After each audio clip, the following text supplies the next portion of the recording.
asante sana mtazamaji popote pale unapotutegea katika runinga ya KTN News. Tunakutangazia kutoka hapa jijini Nairobi. Hujambo na karibu, jina langu ni Frank Otieno. Kipindi kitoko hewani ni kipindi cha Dau la Elimu, ambapo nakukaribisha kwa moyo mkunjufu kwamba hii leo basi tunawatakia kila laheri wale watahiniwa wote takriban milioni 1.6 wanao tarajia kuandika mitihani ya taifa humu nchini kuanzia mwezi wa Oktoba hadi Novemba. Tunatakia kila laheri sana walimu wote walioandaa pamoja na wazazi na walezi vile vile. Kongole kwenu kwa kuwapa fursa watoto ili kujiandaa kwa mitihani hii. Ndipo basi hii leo nitakuwa na wageni ambao tutakuwa tunachambua kuhusu mambo ya mitihani. Je, mitihani ya taifa inapaswa kupewa heshima aina gani? Je, ni una ruhusa ya kuiba mitihani ama kudanganya katika mitihani ya taifa? Kwa basi katika studio hii leo niko nao wadau ambao wanajua masuala ya elimu sana hawa. Ndugu Jonathan Wesaya ambaye watu tuko naye hapa muda wote katika kipindi cha elimu. Tutakuwa tunasalia na hapa hivi. Ndugu Wesaya, karibu sana. Asante kaka Frank. Na alafu kando yake ni dada chipukizi sana katika masuala ya elimu, Ray Polo ambaye ni mwandishi wa habari katika chumba cha habari cha KTN News. Ray, karibu. Shukrani. Michael Agwanda ni mchanganuzi wa masuala ya elimu.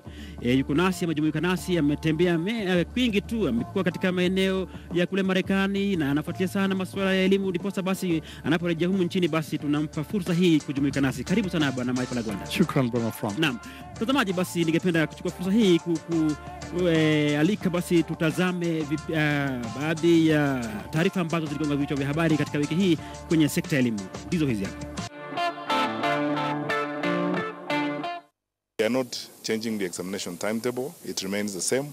We are making a slight adjustment only in one subject, home economics practical, which is supposed to be done on the 26th. We have, together with the NEC, moved it to Monday 30th.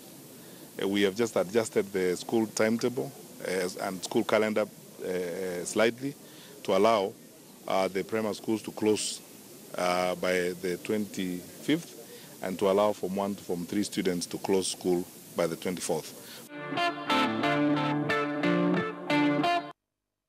Makala ya 20 ya maonyesho ya kimataifa ya vitabu yameratibiwa kufanyika katika kituo cha Sarit Center hapa Nairobi siku ya Jumatano Septemba tarehe 27 mwaka huu. Wapenzi wanunuzi wa vitabu na waandishi mbalimbali watapata fursa ya kutangamana kwenye maonyesho hayo ambayo huandaliwa kila mwaka na chama cha wachapishaji nchini. Waandishi na wahariri wa vitabu watapata fursa ya kujadiliana kwa kina kuhusu mambo muhimu kwenye fani ya uandishi pamoja na kuzinduliwa kwa vitabu vipya.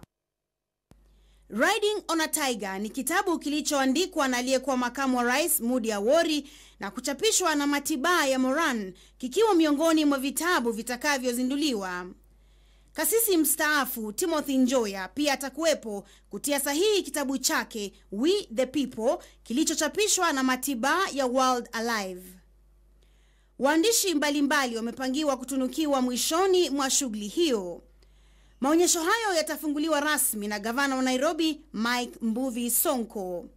Mary Kilobi, Dau la Elimu, KTN News. Na asante sana mtazamaji, karibu sasa kwenye sehemu hii ya mdahalo ambapo tunazungumza kuhusu masuala ya mitihani ya taifa humu nchini. Kumbuka kwamba tangu waziri wa elimu nchini Daktari Fred Matiang'i kuchukua usukani katika wizara hiyo, ameleta mambo mengi tu, mabadiliko katika baraza la mitihani nchini, ambapo tulishuhudia mwaka uliopita kubanduliwa kwa baraza lile ambalo lilikuwa linasimamiwa na watu ambao walituhumiwa kwamba waliboronga kazi. Sasa walipoboronga kazi basi ikabidi basi mabadiliko yafanyike ili uadilifu uonekane katika mitihani ya taifa. Ndipo basi watahiniwa mwaka huu wa mitihani ya darasa la 8 ama mitihani ya kukamilisha elimu ya msingi KCPE na wale wanaoenda kufanya mitihani ya kukamilisha elimu ya sekondari wakijiandaa kujiunga na elimu ya masomo ya juu KCSE, basi wana kila sababu ya kujua kwamba mitihani ya taifa imechungwa vizuri. Na fursa hii ningependa nimpe Ray Polo, manake ladies first. Hebu tueleze kwamba labda Wizara ya Elimu ama Baraza la Mitihani ina mikakati ipi ambayo kwa sasa imewekwa ambapo mtahiniwa anapaswa tu kujiandaa kwa mitihani ili asijaribu kufanya ukarabati wote pale? Naam, Frank. No. Katika misimu mbalimbali ya mtihani tumeona mambo yakibadilika, haswa katika maandalizi na usambazaji, na tena kuangalia kwamba mtihani hauna uchochezi wowote kulingana na ukora ama uwizi. Hapa katika Kenya kwa sasa tunaangalia msimu mpya ambapo karatasi za kufanyia mtihani za kuandika answers pale, majibu. Ndio. Mwanafunzi atapata picha yake pale.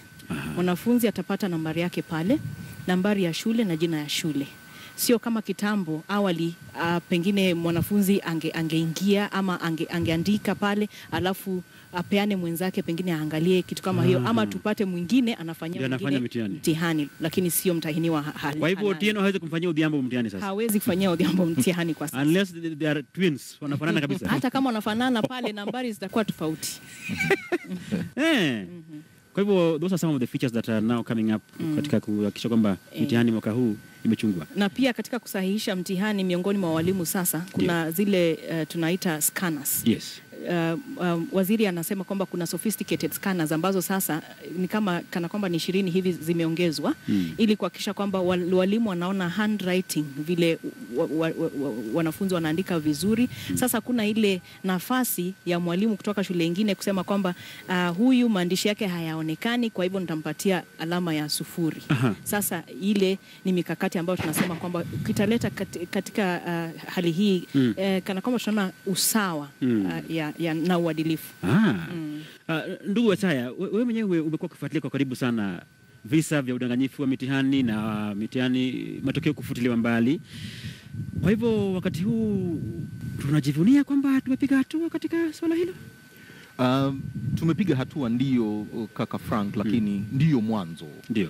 Kwani sekta ya elimu nzima ilikuwa ina utepetevu mwingi sana, lakini Daktari Matiang'i na wenzake Profesa Magoha wanaipiga jeki ili kiwango cha elimu cha nchi yeyote huonekana jinsi nchi hiyo inavyosimamia mitihani. Ndio. Lakini mwanafunzi akiwa shule ya msingi miaka 8 alafu mtihani wake uibwe, ndio hapo nyuma tumekuwa tunawalaumu na kutoa matokeo ya wanafunzi. Lakini jambo ambalo tulikuwa hatushughulikii kama sekta ni kwamba wale watu wazima ambao wamekuwa wanasimamia hawa wanafunzi wako wapi? Kwa sababu kaka Frank, ukichukuliwa kusimamia mtihani kwenye shule yoyote, basi wewe unakuwa ni agenti wa examination council. Yes. Sasa haiwezi kuwa matokeo ya mwanafunzi yafutiliwe mbali na wewe usiulizwe lolote. Sasa hilo ndilo jambo ambalo Matiang'i na wenzake wameleta ili uadilifu huu usiwe tunautaka kwa wanafunzi peke yake, pia wale watu wazima wanaosimamia mtihani. Kwa hivyo nina imani kwamba wale ambao walipatikana katika yale makosa, sina shaka kwamba watu walishtakiwa. Lakini hiyo taarifa haijaangaziwa vizuri. Sheria zipo, lakini sasa hapo pia wajua vile tunavyofanya mambo yetu, huwa tunaruka kutoka kwa jambo moja kwenda kwa jingine na hatufuatilii kujua.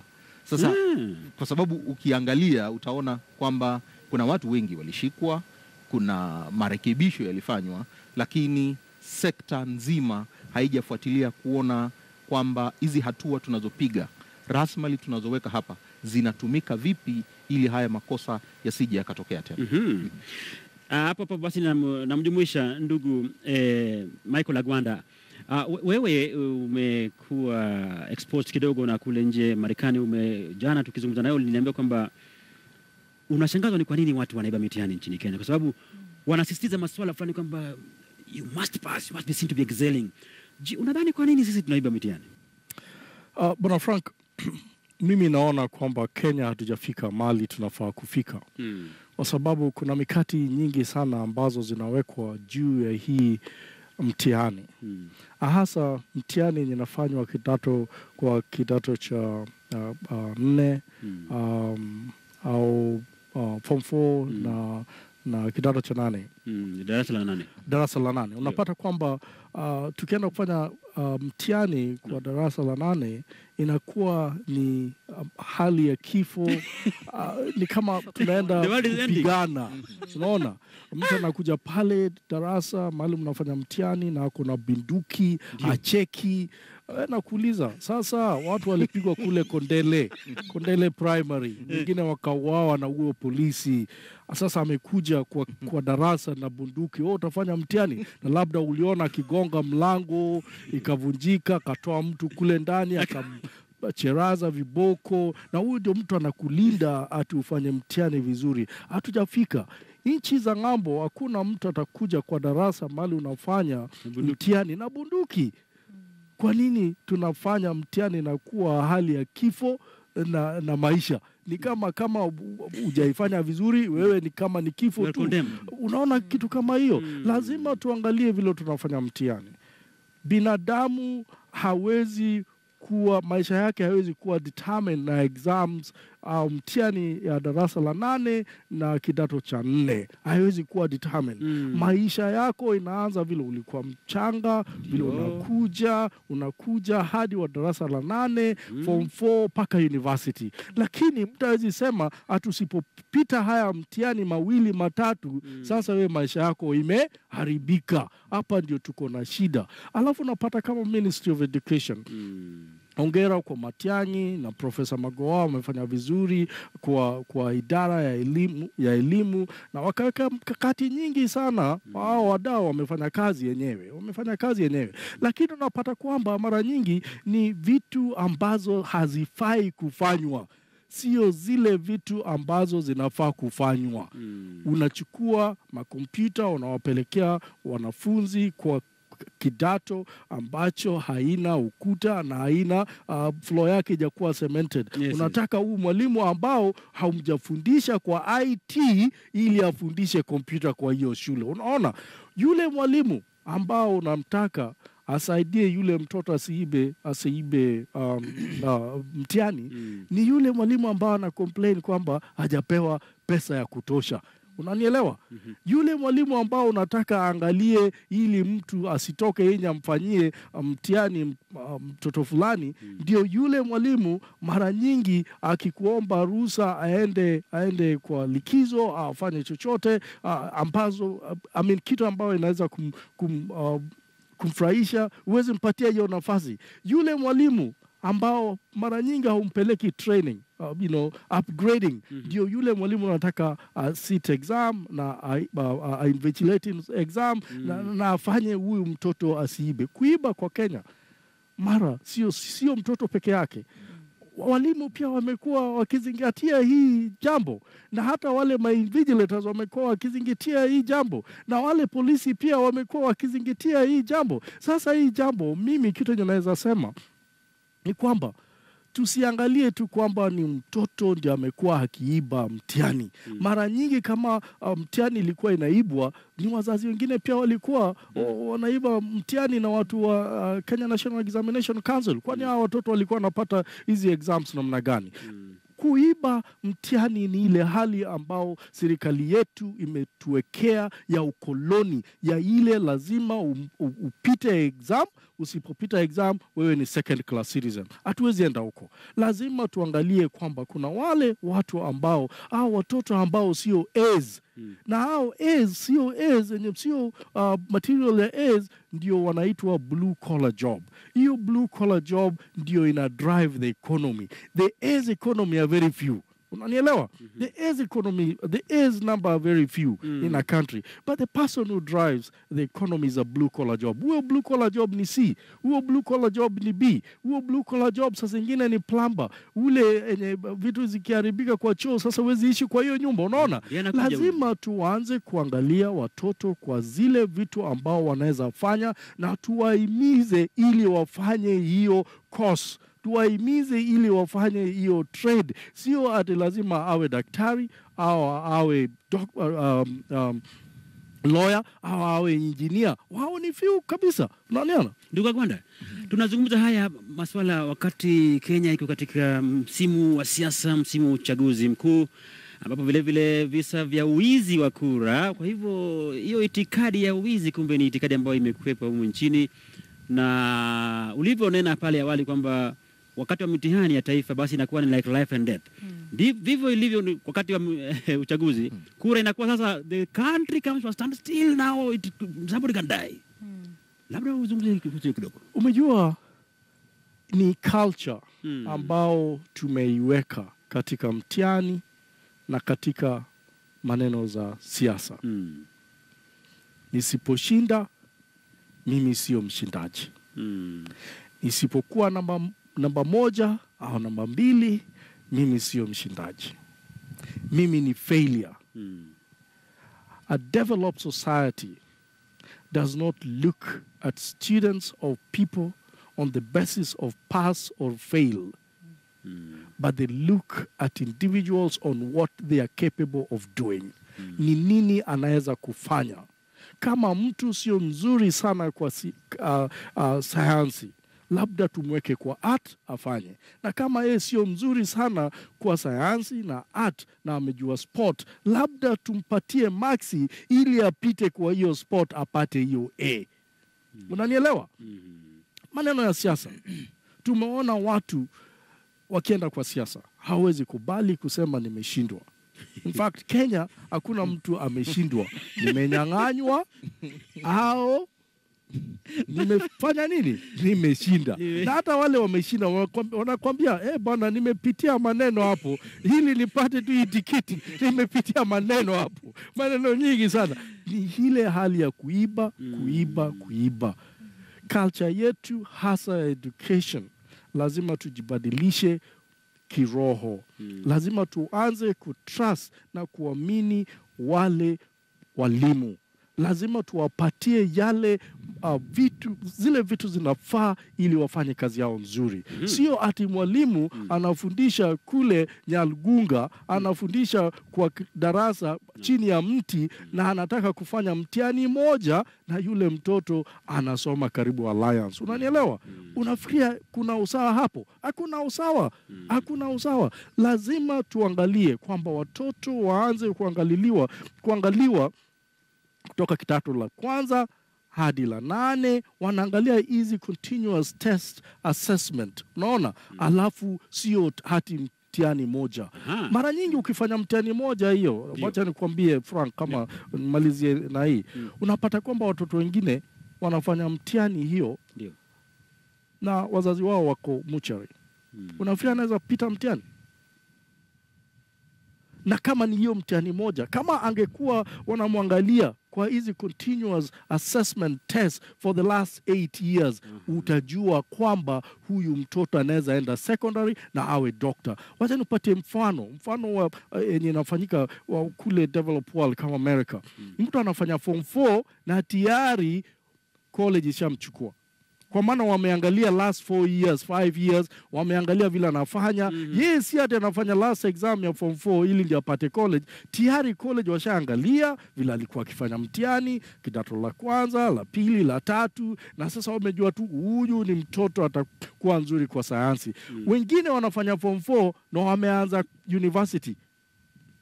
College ishakuja ikawachukua ikawapatia first semester. Na wanamaliza form 4. Mtazamaji, huyo ni Michael Agwanda ambaye ni mtafiti na vile vile mchanganuzi wa masuala ya elimu.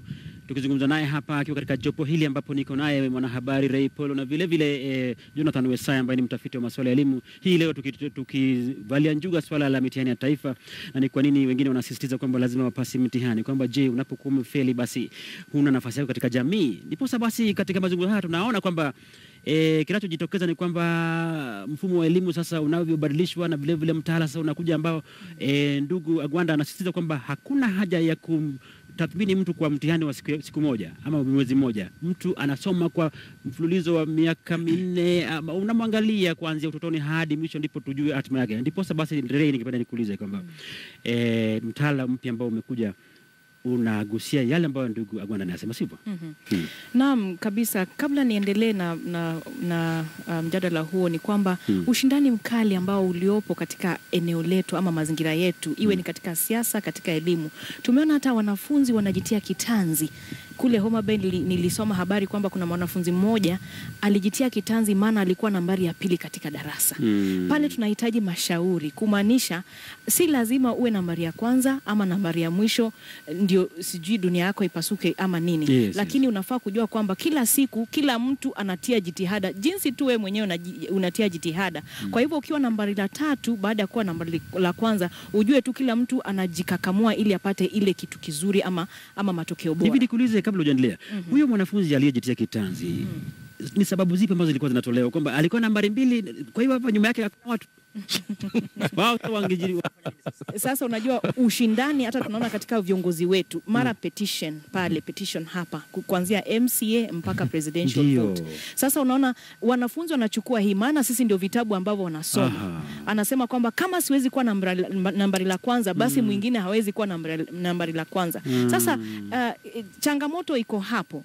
Wanasoma mwenyewe alikuwa nambari ya pili, lakini naona kwamba inasemekana kwamba kwa sababu alichukua nafasi ya pili, lakini ukweli wa mambo pengine mshauri ndiye angemsaidia. Haya, tukiendelea mbele ni kwamba katika mtaala mpya tumeona kwamba kuna sisitizwa mambo ya skills na competency.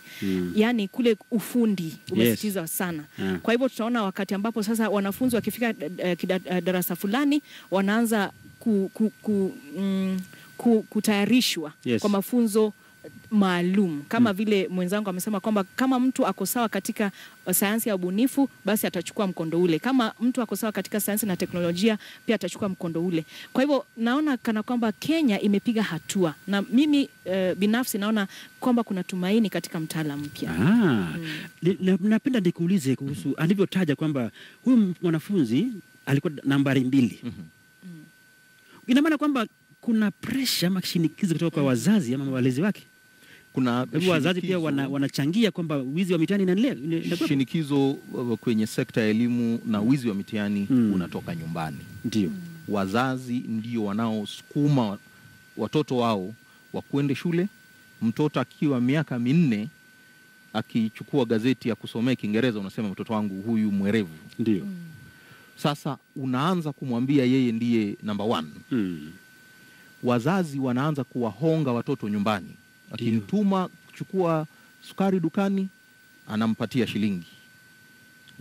Anamzawadia kwa kila kitu anachokifanya ambacho ni kitu cha kawaida.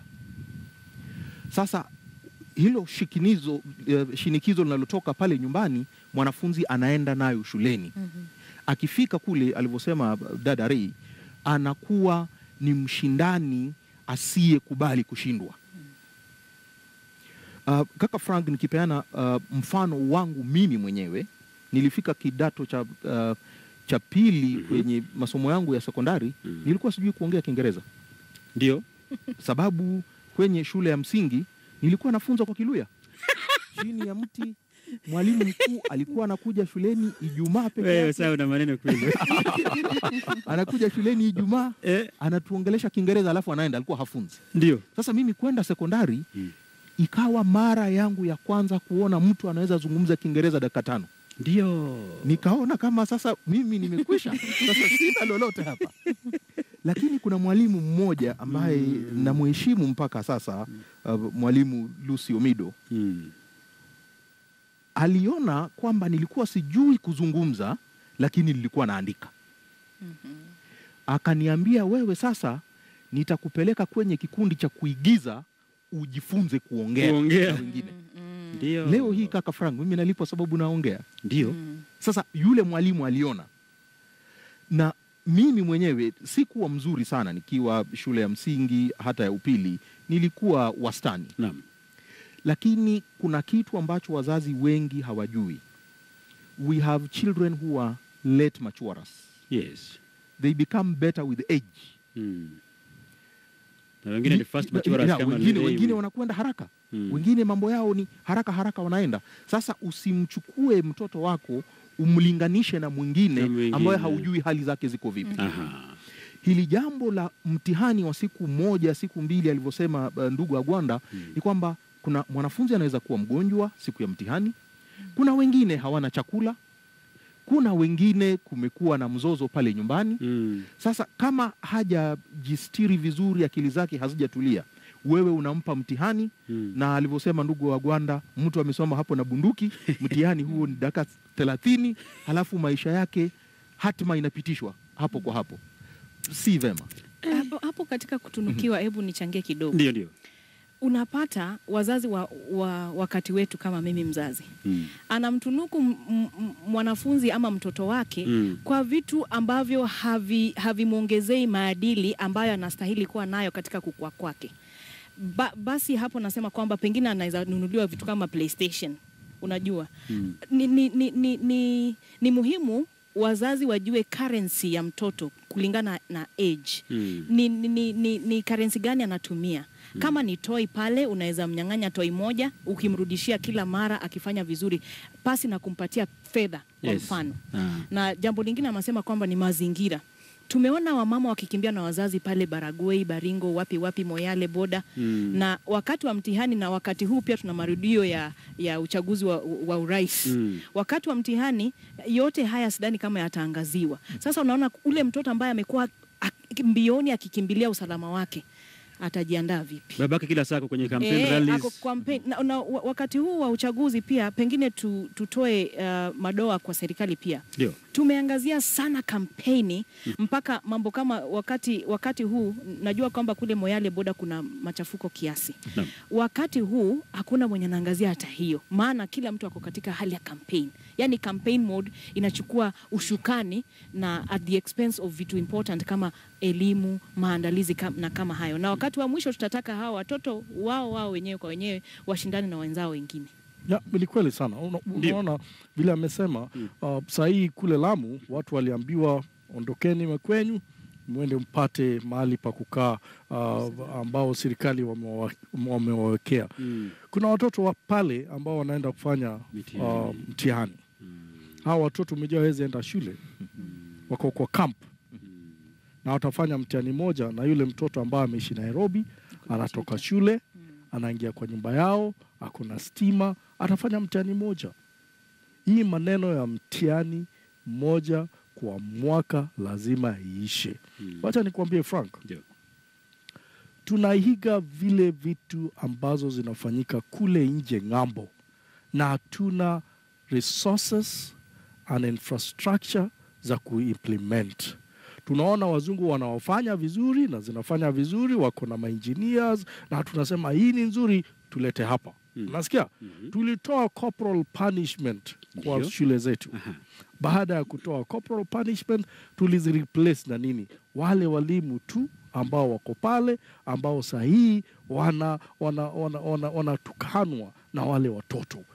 Hapo awali kama mtoto alitukana mwalimu ni kupigwa vicheko bwana. Utapigwa vizuri paka hautarudia hiyo jambo tena. Lakini umejua kule ng'ambo hakuna corporal punishment, lakini walileta counselors. Hapa Kenya counselors pia ni wale walimu. Unanielewa? Ukienda ng'ambo pia unapata high school na university, kuna police station au police post kwa kila high school na university. Kenya tunaweza afford hiyo kweli? Tunaweza afford hiyo kweli? Umeona St. Joseph mwalimu mkuu anasema, now I'm being threatened na text. Kitchen yao ilichomeka just the other day. Anasema I'm being threatened with text message ati tunataka kwenda nyumbani, la sivyo tutachoma nini? Tutachoma shule tena. Unapata watoto mwalimu anapigia mzazi, anamwambia kuja chukua mtoto wako, akifika kule anaambiwa ukichukua mtoto wako bye bye. Unaona hiyo confusion yenye tumeleta hapa Kenya ni kwamba tunatoa vitu zenye ziko nje na hatuangalii tuko na resources yenye tutaimplement nazo hizo vitu. Tunaleta hizi vitu zote na tunawapatia nani? Mwalimu. Mwalimu amekuwa counselor, mwalimu amekuwa mlizi, mwalimu amekuwa mzazi, mwalimu tena anafaa kufundisha, tena anaambiwa bwana usipomaliza hii syllabus within this time, wewe ni kama tutakupiga kalamu. Unanielewa? Lazima tuangalie kama nchi kwamba tunaendelea wapi. Ni mtihani au kupita mtihani, au tunataka to prepare walimu and institutions and infrastructure ili wafundishe watoto wetu nzuri. Hii hatuna hapa. tunarokota tu, hii inafanyika kule nzuri tunaileta hapa. Sasa hata tunataka kuchange system yetu ili tufunge vile watu wa ng'ambo wanafunga na tufungue vile watu wa ng'ambo wanafungua. Hii ni nchi yetu bana, lazima tufanye vitu zinatufaa, sio zile tunaziboroboro. Mtazamaji, ni mdahalo ambao umeshika moto vizuri tu, manake ni masuala ambayo yanatuhusu wazazi sisi na walezi na vile vile watoto wetu katika mazingira ya shule. Ndiposa mada hii ya leo inatuhusu sote katika Jamhuri ya Kenya, na ni swala ambalo linagusia sekta ambayo ni muhimu sana. Elimu ni muhimu sana katika uendeshaji wa uchumi katika nchi yote ile, katika dunia nzima. Ndiposa basi ningependa usiende mbali, tunaenda mapumziko mafupi, na tukirejea basi tutakuwa tunaendelea na mdahalo huu nikiwa na wageni wangu hapa ambao wanatupatia dondoo baada ya dondoo ili tujue kwamba je, uadilifu unatokana na nini katika mazingira ya mitihani. Usiende mbali, jina langu ni Franco Tieno na kipindi hiki ni Dau la Elimu.